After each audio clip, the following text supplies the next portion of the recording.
Bom dia, pessoal. Na aula de hoje aqui a gente vai falar sobre evento impossível e um evento certo. Lógico, já dá para entender aí que um evento impossível é aquele evento que não tem como acontecer. E um evento certo é de que o que eu quero vai acontecer, é 100% de chances de acontecer. Nós temos esse exemplo aqui, vou ler aqui rapidinho para vocês. O professor Paulo vai sortear um livro de aventuras entre os 30 alunos do 8º ano B.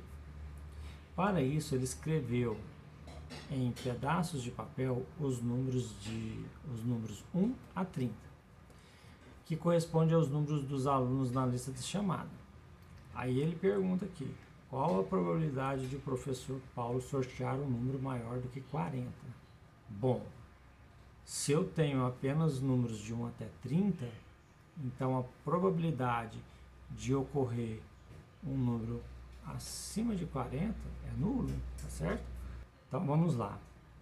Só relembrando aqui, pessoal, olha, o que significa isto? Isso aqui, gente, é o nosso espaço amostral. O nosso espaço amostral são 30 números, tá? Assim como o dado nós temos 6 faces. Então o espaço amostral daquele dado é 6, quer dizer, pode acontecer 6 eventos. Pode sair o número 1, 2, 3, 4, 5 ou 6. Nesse caso, o nosso espaço amostral é 30, tá? Então vamos lá. Como entre o número de 1 até 30 não há número maior do que 40, o número de resultados favoráveis a isso é 0. Não tem como aparecer um número maior de 40 se eu tenho um número só de 1 até 30, entendeu? E aqui, ó, o que seria N abre parênteses A? Esse aqui é o nosso N de A, é o número de possibilidades possíveis, tá? Nesse caso, nós não temos nenhum, é 0, porque não existe números maiores do que 40, só tem uns de 1 até 30. Então, nós temos aqui a nossa probabilidade de acontecer esse evento A é número de possibilidades de A dividido por nosso espaço amostral, número da nossa amostra. Bom, a nossa amostra são 30 números, mas as possibilidades é 0, não existe nenhuma possibilidade de aparecer um número maior do que 40, tá? Então a nossa probabilidade é 0. Então olha só, portanto a probabilidade de o professor Paulo sortear um número maior do que 40 é de 0, ou seja, esse evento nunca ocorrerá. Então olha só, existem alguns eventos que nunca ocorrerão, eles são chamados de eventos impossíveis. A probabilidade de ocorrer um evento impossível é sempre 0. Agora vamos considerar uma outra situação. Considerando ainda a situação do sorteio, qual é a probabilidade do professor Paulo sortear um número menor ou igual a 30? Bom, pessoal, essa possibilidade ela é de 100%, porque nós temos números de 1 até 30. Então, qual é a probabilidade do professor sortear um número menor do que 30 ou igual a 30? É de 100%.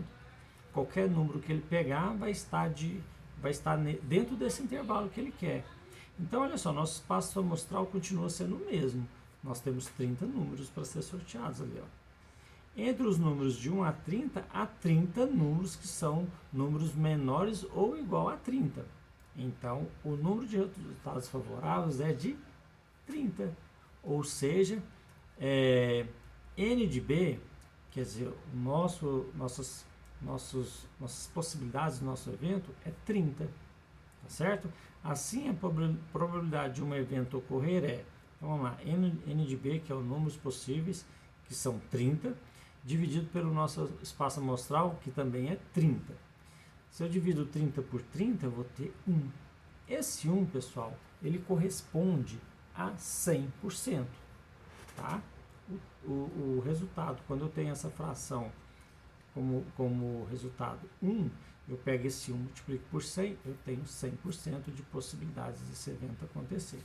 Portanto, para a probabilidade do professor Paulo sortear um número menor ou igual a 30 é 1 ou 100%, ou seja, podemos garantir com certeza que esse evento ocorrerá. Olha, qual é a probabilidade de eu sortear um número menor ou igual a 30? 100%. Todo evento que podemos garantir que ocorrerá é chamado de evento certo.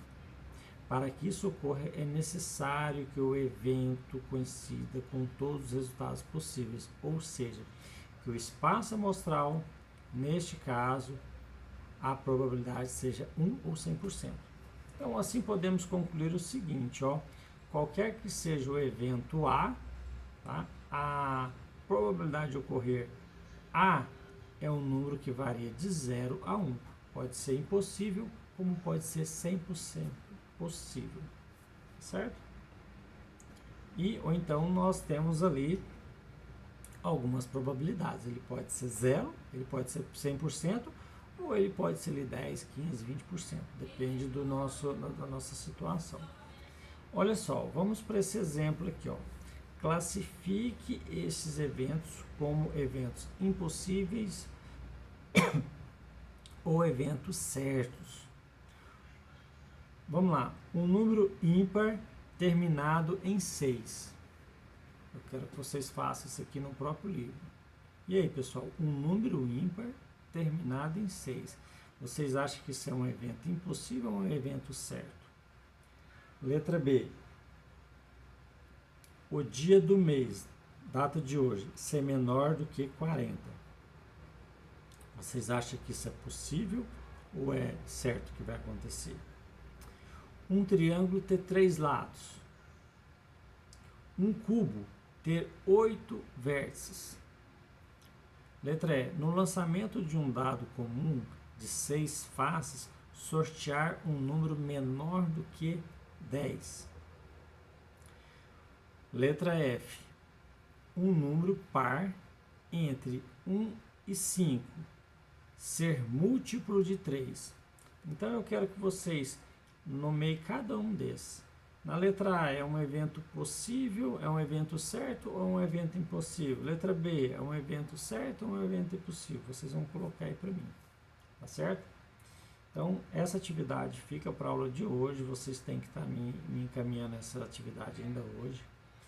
E, para finalizar, nós vamos falar aqui um pouco de história, gente. Um pouco da história da teoria das probabilidades, tá? Olha, nós temos aqui o seguinte, alguns matemáticos, nós temos aqui Galileu, foi uma pessoa que trabalhou sobre o estudo matemático e também da probabilidade. Outro também que eu quero falar, Blaise Pascal, um francês, Pierre de Fermat.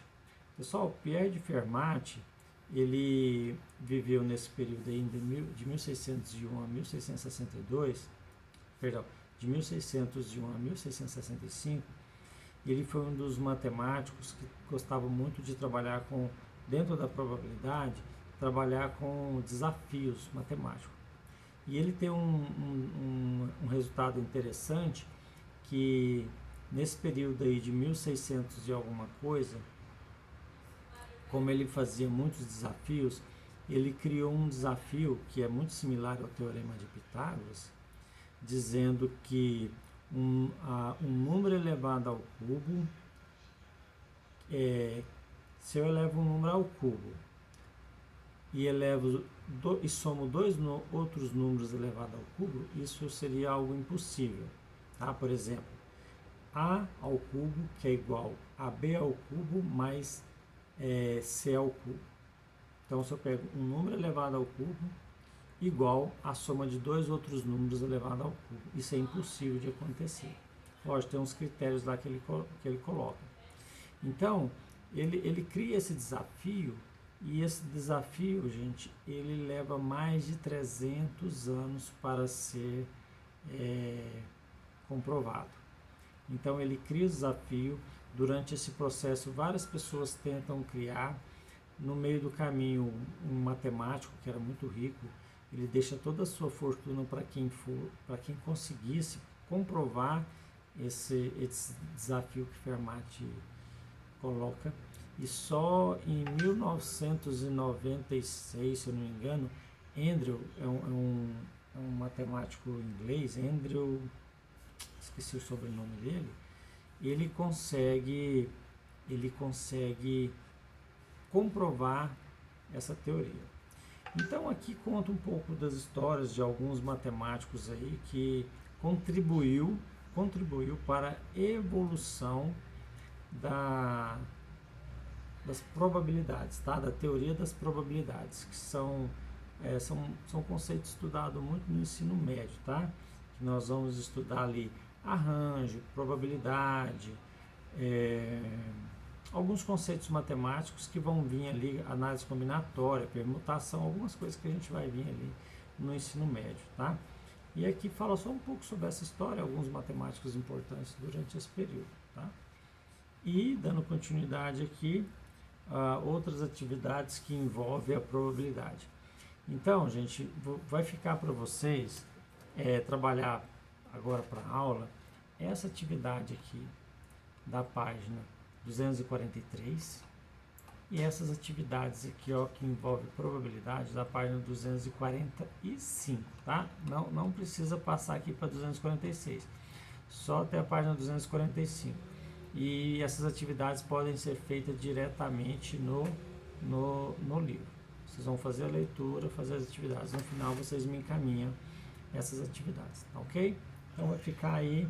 São exercícios envolvendo probabilidade, envolvendo essa questão de eventos impossíveis e eventos certos também, tá? E outros conceitos mais que a gente já estudou aqui para cima, tá bom? Então, vai ficar isso aqui para casa. Façam, terminando, me encaminham, tá bom, pessoal? Então, falou, tenham uma boa aula, até mais. Tchau.